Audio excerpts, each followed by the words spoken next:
দেশের বাইরে জীবনের প্রথম মিশনে ব্যাপকভাবে প্রশংসা কুড়িয়েছেন সাতক্ষীরার মুস্তাফিজুর রহমান। নিজের দল সানরাইজার্স হায়দ্রাবাদকে চ্যাম্পিয়ন করার পিছনে অবদান তো রেখেছেনই, পাশাপাশি পরিচিতি লাভ করেছেন দ্য ফিস হিসেবে।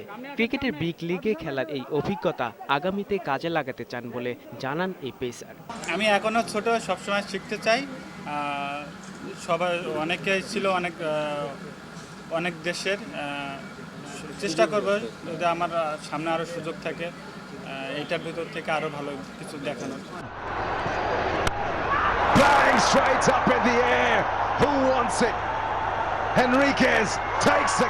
আইপিএলের শুরু থেকে সবার নজর কেড়ে নিয়েছিলেন মুস্তাফিজ, তবে প্লে অফের আগে হ্যামিস্ট্রিংয়ে জোর দলকে সাময়িক শঙ্কিত করলেও তা দীর্ঘায়িত হয়নি। ফাইনালে ছিলেন স্বমহিমায়। পুরো টুর্নামেন্টে 17 ম্যাচে 458 রান দিয়ে 18 উইকেট বসিয়ে নিয়েছেন নিজের নামের পাশে। অন্যান্য ক্রিকেটারদের কাছে একদিকে যেমন শিখেছেন, আবারও শিখিয়েছেন তিনি। আমি তো ইংলিশ খুব বেশি ভালো পারি না, অল্প ক্রিকেটের ভাষায় কিছু পারি। সবাই আমার কাছ থেকে বাংলা শিখতে চায়, সবাই অনেক মজা পায়। আইপিএলে নিজের নৈপুণ্য ক্রিকেট বিশ্বে কেবল নিজেকে নয়, বাংলাদেশকেও জাজ্বল্যমান করেছেন তিনি।